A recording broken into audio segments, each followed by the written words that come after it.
Bonjour à tous, nous allons continuer notre étude du chapitre du Tanya. Aujourd'hui, nous allons aborder le chapitre 3.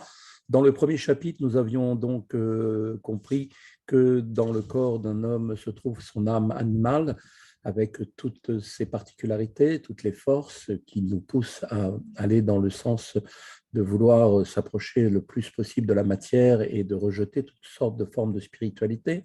Dans le deuxième chapitre, nous avons abordé la deuxième âme, qui est l'âme divine, qui se trouve dans chacun d'entre nous, qui est en fait une véritable parcelle de Dieu ici-bas, dans ce monde, et qui nous donne toute cette inspiration à cette élévation vers les domaines de spiritualité. Et maintenant, dans ce chapitre 3, nous allons un petit peu plus discuter de cette notion de ce qu'est l'âme et d'où provient sa source.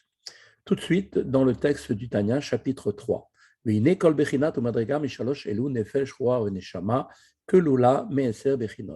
nous dit l'Admor Azaken, chacun des trois niveaux que sont le Nefesh, Ruach et Neshama est composé de 10 facultés. En fait, il ne faut pas prendre le mot faculté au sens propre, car l'âme étant bien évidemment de par définition indéfinissable et indivisible, donc l'âme n'est pas composée de 10 facultés, que Dieu préserve, mais plutôt s'exprime ou se manifeste à travers celle-ci, car l'âme, bien évidemment, est essentiellement donc indéfinissable de par nature. Keneged, Esser Sirot Elionot, Shenishtal Shalomehen, et donc ces trois niveaux-là, avec ces 10 forces, donc proviennent elles-mêmes, correspondent en fait aux 10 sphirotes supérieures qui sont les manifestations divines. Les 10 sphirotes sont décrites donc plus en détail dans le chapitre de Yigret HaKodesh, quatrième partie du Tanya, et dans d'autres textes. Et là-bas, donc, on nous expliquera que les sphirotes sont au nombre de 10 sphirotes supérieures, manifestations divines, dont elles sont issues à travers l'ordre de l'enchaînement des mondes. Anich lekot leshtaim, et lesquels ces 10 sphirotes sont divisés en deux catégories générales, donc deux groupes bien distincts, Shem, Sholosha, Imahot, Vesheva, Tfulot. Ces deux catégories sont les trois mères, les mamans en quelque sorte. Trois de ces sphirotes sont appelées mères. Pourquoi? Car elles sont la source des 7 autres sphirotes, et les 7 doubles, les 7 autres sphirotes sont les 7 attributs divins appelés doubles, car chaque attribut émotionnel se manifeste sous deux aspects, comme cela sera expliqué par la suite. Pirouche, Chochma, Bina, Vedaat, Veshevat Yeme, Abinyan, Achesed, Vura, Tiferet, Froulé. Chochma étant, bon, bien évidemment, la sagesse, le niveau de la partie intellectuelle, Bina, la compréhension, et Da'at, la connaissance. Ce sont donc les trois sphirotes appelés les mères, et ensuite il y a donc les 7 doubles, que sont les 7 attributs émotionnels, appelés aussi les 7 jours de la création, qui commencent par la sphira de Chesed, la bonté, Gvura, la sévérité, Tiferet, la bonté, etc. Les 4 autres sont Netzach, la victoire, Od, la splendeur, Yesod, le fondement, et Malchut, la royauté. Ces 7 attributs sont appelés les 7 jours de la création, car c'est par leur intermédiaire que Dieu créa le monde. Chaque jour de la création se manifesta donc un attribut divin particulier. Le premier jour, Chesed, fut prédominant, le second, Gvura, et ainsi de suite. Et bien, de même que les 10 sphirotes sont divisés en deux catégories générales, ainsi, de même, les 10 facultés de l'homme sont elles aussi divisées en deux catégories générales que l'on appelle Sechel, l'intellect, et Midot, les facultés émotionnelles. À Sechel, pour commencer ce premier groupe, on va parler du Sechel. Le Sechel lui-même, Kolel, Chochma, Bina, Bedahat, contient les trois donc, catégories que sont les trois facultés intellectuelles, Chochma, Bina et Dahat, et ensuite, bien sûr, Amidot, En, Ahavat, Hashem, Parado, Virato, Lifaharu. Et ensuite, donc, dans la deuxième catégorie, des facultés émotionnelles qui portent les mêmes noms que les 7 sphirotes qui leur correspondent, Chesed, Gvura, sont la réalité en nous de l'amour de Dieu, la peur et la crainte de Dieu, la glorification de Dieu, etc. L'amour et le chesed, la bonté, sont liés parce qu'ils sont respectivement l'aspect intérieur sentimental et l'aspect extérieur dans la pratique du même trait. Exemple, on a un amour du prochain et donc cela va se traduire concrètement par lui donner, de faire un acte de bonté. Ça peut être une tzedaka ou lui rendre service, etc. La peur et la crainte de Dieu correspondent à Gvura parce qu'elles sont elles-mêmes son aspect intérieur. Vechabad nikrao amot, imahot, pardon, ou mekor la midot, kamidot en toldot chabad. Chabad, les facultés intellectuelles, sont appelées les mères, comme nous avons dit, et sont donc la source des midot, les facultés émotionnelles, car les midot naissent de Chabad. À ce point, il est important pour nous d'expliquer brièvement la fonction des facultés de Chochma, Bina et de Da'at, dont l'acronyme est Chabad, mentionné à plusieurs reprises d'ailleurs dans les chapitres qui suivent. Chochma, eh bien, est également appelé aussi Barak Amavrik, l'éclair qui illumine. En fait, c'est ce qui produit le premier éclair de l'intellect par lequel eh bien, on s'aperçoit de l'idée et de ce qu'elle a d'essentiel en son point séminal. La construction interne, le contenu détaillé de cette idée, cependant, se tient encore comme en réserve et n'apparaissent pas dans leur transparence. La chassidoute utilise l'image d'un point qui comporte une longueur et une largeur sans que celles-ci apparaissent à l'évidence. Ainsi tendu vers la solution d'un problème, perçoit-on d'abord dans un éclair intuitif qu'il peut être résolu par tel mode de raisonnement. À cet instant, les détails de la solution effective sont encore ignorés. Pourtant, on sait d'ores et déjà que le principe en est découvert. Ensuite intervient la faculté de Bina, la compréhension. Entre alors en jeu par le truchement d'une profonde réflexion. L'idée, à ce moment-là, s'éclaircit, ces détails apparaissent et se cristallisent en nous jusqu'à ce qu'elles deviennent parfaitement claires. Pour reprendre la terminologie de la chassidoute, cette idée arrive dans toute sa largeur et dans toute sa longueur, ainsi que nos chachamim décrivent la fonction de Bina par l'expression Mevin Davar, Mitor Davar. C'est la force qui nous permet de comprendre, de déduire en fait une chose à partir d'une autre, c'est-à-dire ce qui était auparavant condensé dans l'éclair intuitif de Chochma, eh bien, est maintenant pleinement révélé et parfaitement compris. Après que l'idée a été ainsi détaillée et qu'elle a été donc élargie dans sa longueur et dans sa largeur, qu'elle a été comprise donc dans tous ses détails et dans toutes ses ramifications, elle peut être maintenant l'objet d'une profonde méditation et celui qui médite en vient alors en quelque sorte à faire corps véritablement avec elle au point de dépasser le stade de la seule compréhension intellectuelle pour véritablement maintenant la ressentir. C'est au terme d'un tel processus qu'on peut effectivement donc être sensible à une idée. Par exemple, la compréhension de la valeur de tel objet éveillera en nous un sentiment d'amour à son égard. Si au contraire, on va prendre conscience de son caractère nocif, qui est donc là aussi une chose que l'on va comprendre, eh bien c'est un sentiment de crainte qui va résulter de cela. Cette faculté donc de se pénétrer d'un concept jusqu'à en éprouver une émotion véritable est appelée dahat, la connaissance. Ce terme se rapporte étymologiquement à l'expression dans le verset, donc au niveau de la Genèse, où Dieu dit « et Adam connut Ève », où le verbe « connaître » dénote effectivement l'attachement et l'union, puisque de cette union est né un enfant, le premier fils de Adam et Chava. On peut maintenant reprendre dans l'étude de notre texte. Et le Admorazaken poursuit, il nous dit Ubiyu Chainyan, qui naît à Sechel, chez Benefesh, à Maskelet, chez Ou à Maskil Kol Davar. L'explication des trois opérations intellectuelles décrites précédemment est la suivante.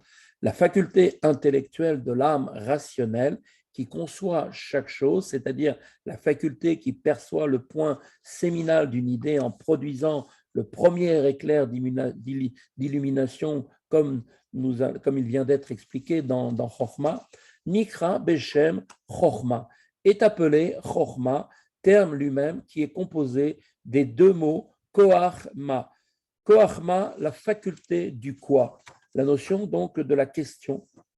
En ce qui concerne la faculté de Chochma, on ne peut que s'interroger, quoi, Qu'est-ce que c'est? Car à ce stade, l'idée n'est pas encore limpide et logiquement compréhensible.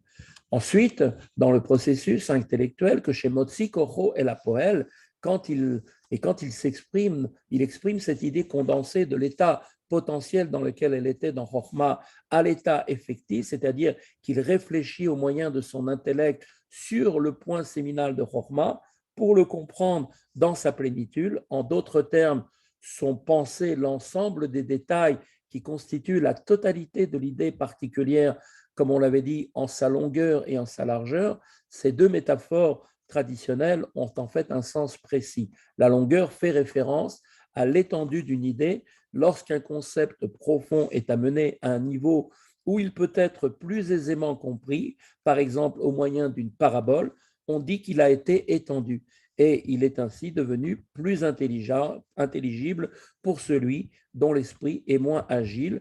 Une seconde parabole expliquant la première peut être nécessaire. Le concept sera alors encore plus, bien évidemment, davantage étendu. Ainsi était-il de Shlomo Amelech, le roi Salomon, dans les rois, comme il est dit, qu'il donna lui-même 3000 paraboles. La sagesse de Shlomo Amelech était si subtile qu'il devait donner 3000 paraboles pour expliquer une seule de ses pensées. Une parabole pour expliquer le concept lui-même, une seconde parabole pour expliquer la première, pour en arriver ensuite, au fur et à mesure, à 3000 paraboles, exemple qui illustre effectivement la notion de longueur d'une idée. La largeur d'une idée signifie quant à elle la multitude des détails qui la composent, ainsi que ses ramifications et corollaires. Par exemple, la logique qui sous-tend une règle halachique concernant les lois de Kashrut peuvent également trouver une application dans les lois relatives aux litiges financiers. C'est là la signification du mot le'ashuro, pleinement comprendre le concept intellectuel dans son intégralité, dans sa longueur et dans sa largeur. Ou les homko, et ainsi, quand un homme médite sur une idée dans sa plénitude et dans sa profondeur, mitor eizodava chochma amuskal besichlo, à partir du concept conçu en son intellect, en d'autres termes, lorsqu'il comprend de façon détaillée ce qui n'était avant sa réflexion qu'un point imprécis de Chokhmah, Nikra, Bina, eh bien, cela est appelé Bina, le deuxième stade. Bina est la faculté qui est en fait celle qui analyse les détails de chaque concept et les comprend pleinement en profondeur. VN et ils eux-mêmes, c'est-à-dire Chokhmah et Bina, sont donc appelés aussi Av VM, le père et la mère, qui à eux deux, Molidot, Avat Hashem, Beirato, Pachado, qui ces deux vont engendrer l'amour pour Dieu, ainsi que la crainte, Yira, et la peur, Pachad, à son égard. Qui a sechel chez Benefesh Amaskelet, car lorsque l'intellect de l'âme rationnelle médite, que chez Midbonen ou Mahamik Meod Begdulat Hashem, eh bien, qu'elle réfléchit très profondément sur la grandeur de Dieu, ou Memale Kolalmim, comment Dieu emplit tous les mondes, c'est-à-dire comment Dieu anime l'ensemble de la création avec une lumière, une force vitale immanente, tout comme l'âme pénètre et donne vie à chaque membre du corps, une force vitale divine qui emplit chaque créature et s'unit avec elle, s'adaptant à son être particulier. Mais Sovev Kolalmim, et comment Dieu enveloppe aussi par sa lumière, cette lumière enveloppe tous les mondes, comme il est rapporté dans le Zohar. Il agit également sur les mondes, Dieu, par une lumière, une force vitale divine trop élevée pour être reçue intérieurement. Et cette lumière, donc tellement haute, transcende et exerce malgré tout une influence sur l'ensemble de la création sans en être ressentie par ces créatures. Ou encore un autre aspect de la grandeur de Dieu, à savoir comment toute la création est considérée comme néant devant lui, comme cela est rapporté aussi dans le Zohar. Nolda, à partir de là, alors quand il médite et réfléchit profondément sur l'un de ces aspects de la grandeur de Dieu, à ce moment-là va naître en lui Nolda, Benitora Mida Tayira, la crainte à l'égard de la majesté va naître et est éveillé dans son cerveau et dans sa pensée, Bemarchavto.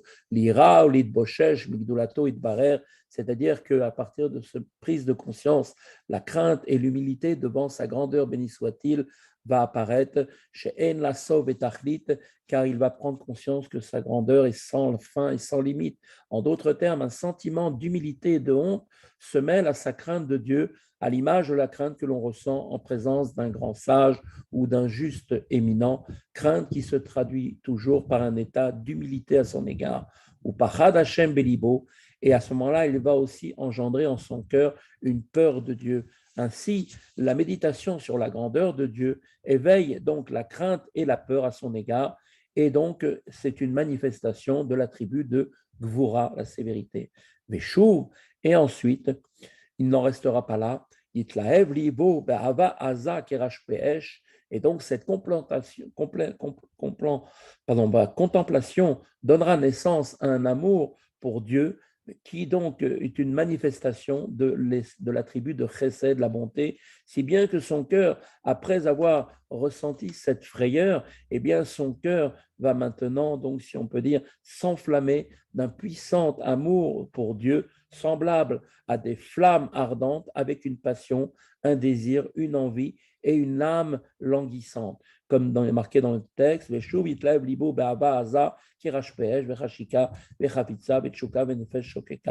et donc, il aura un désir et une envie et une âme languissante, pour la grandeur de Dieu, béni soit-il. Chacune de ces expressions, flamme, ardente, passion, dénote un niveau d'amour qui est bien sûr de plus en plus grandissant dans le ressenti donc à l'intérieur de chacun.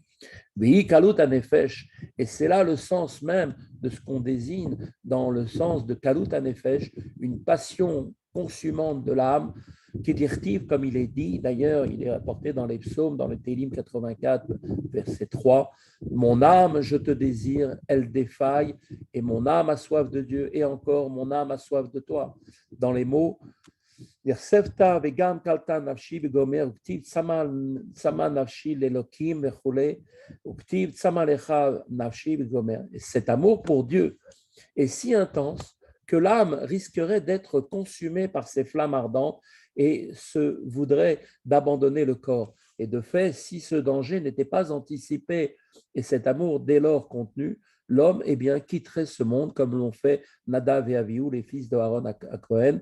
Mais lui, il doit freiner son aspiration pour que son âme reste vêtue de son enveloppe corporelle, l'unique possibilité pour lui d'accomplir la mission divine qui lui incombe de présentement dans ce monde matériel.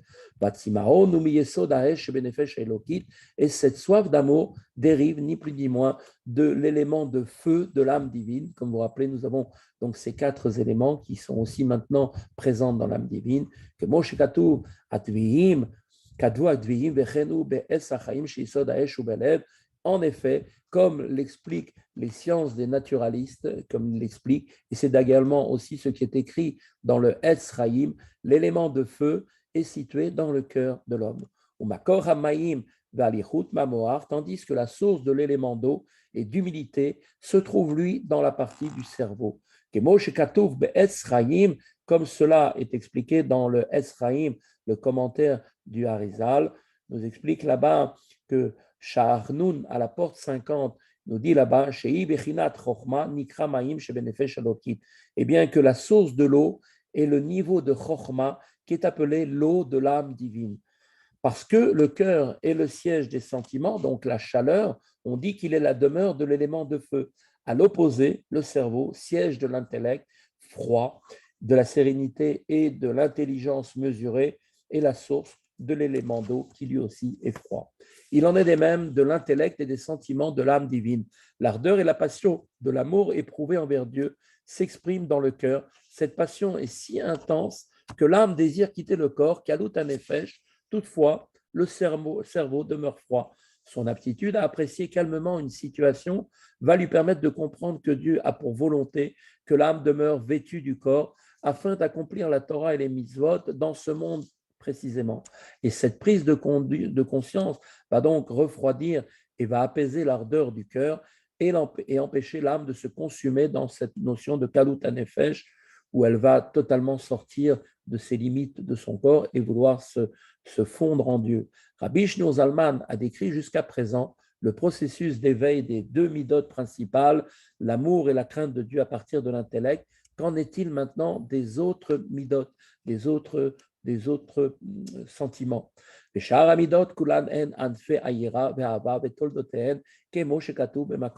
En réalité, les 5 autres midotes sont toutes des branches et des dérivés de la crainte et de l'amour. Elles naissent donc elles aussi de Chochma et Bina, comme il est expliqué par ailleurs.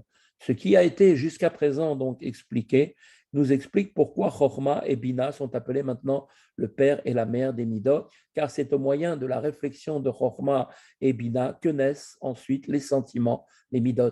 Tout comme la goutte de semence qui procède du cerveau du père renferme de façon comprimée et dissimulée tous les membres du corps de l'enfant. Le point séminal d'une idée comprend lui aussi, de manière voilée, tous les détails de cette idée, et à l'image de la mère qui, à partir de leur état d'abord dissimulé dans la goutte séminale, va révéler en elle les membres de l'enfant et les amène tous à un état d'achèvement. Ainsi, Bina va maintenant révéler au niveau de l'intellect, va étendre et va élucider le concept dans tous ses détails. Mais quelle est dans cette condition la fonction de Da'at? La question se pose, cette troisième faculté intellectuelle, que vient-elle faire? Eh bien, Da'at est elle aussi, comme il a été expliqué, mère et source des midot. Comment participe-t-elle au processus de leur naissance? C'est ce que nous allons voir maintenant dans le texte. Ve'adahat ou milashon ve'adam yada et chava ve'ulashon aitkashrut ve'itchabrut. Da'at, la connaissance, dont l'étymologie peut être trouvée, comme nous l'avons dit dans le verset, et Adam, connu Yada Chava, dénote l'attachement et l'union.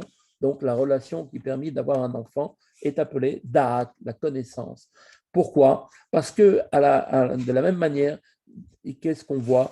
Que comme il y a eu une relation qui s'est faite véritablement charnellement, eh bien, on voit que Da'at est cette faculté chez Mekacher, donc Da'ato Bekesher Amiz Chazak Me'od, que le concept de Da'at appliqué à l'âme divine signifie que l'homme attache son esprit par un lien ferme et solide, va donc fixer sa pensée sur la grandeur de Dieu et ne s'en distrait pas en son esprit. En d'autres termes, l'idée conçue dans Chokhmah et qui est ensuite développée dans Bina est pleinement maintenant intégrée dans l'esprit, dans l'exercice de sa concentration qui est donc Da'at. Car même celui qui est aussi un homme sage, en référence à la faculté de Chokhmah, la sagesse, et qui est doué lui-même de discernement par référence donc à la faculté de Bina, pour comprendre par celle-ci la grandeur de l'Ensof Baruch Hu, soit-il, s'il n'attache pas son esprit et ne fixe pas fermement avec constance sa pensée sur l'idée qu'il a comprise, eh bien, eh bien, ce processus intellectuel n'engendrera pas en son âme, même s'il a bien compris, effectivement, une crainte et un amour véritable, mais seulement de vaines illusions. Son amour et sa crainte de Dieu ne seront que le produit de son imagination. Et donc, il est possible d'éprouver de véritables sentiments de crainte et d'amour uniquement qu'à travers Da'at, la profonde concentration qui va donc se traduire elle-même par une réalité ressentie dans la personne elle-même. Et c'est pourquoi Da'at, eh bien, elle est la faculté qui donne existence et vie aux midot. Elle est pour cette raison appelée elle aussi une mère, donc des midot, la mère des midot, car c'est seulement par elle que peuvent naître des midot pleinement vivants et réellement pérennes. Vehu kolel chesed ukvura, pirush ahava be'anfea, ve'ira be'anfea. Et comprend donc en elle chesed et gvura, c'est-à-dire l'amour et les midot qui en sont ses dérivés, ainsi que la crainte et ses dérivés. Voilà, c'est ici que nous terminons le chapitre 3 et avec l'aide de Dieu, nous continuerons avec un peu plus tard, la prochaine fois. Une très bonne continuation à tous. À bientôt.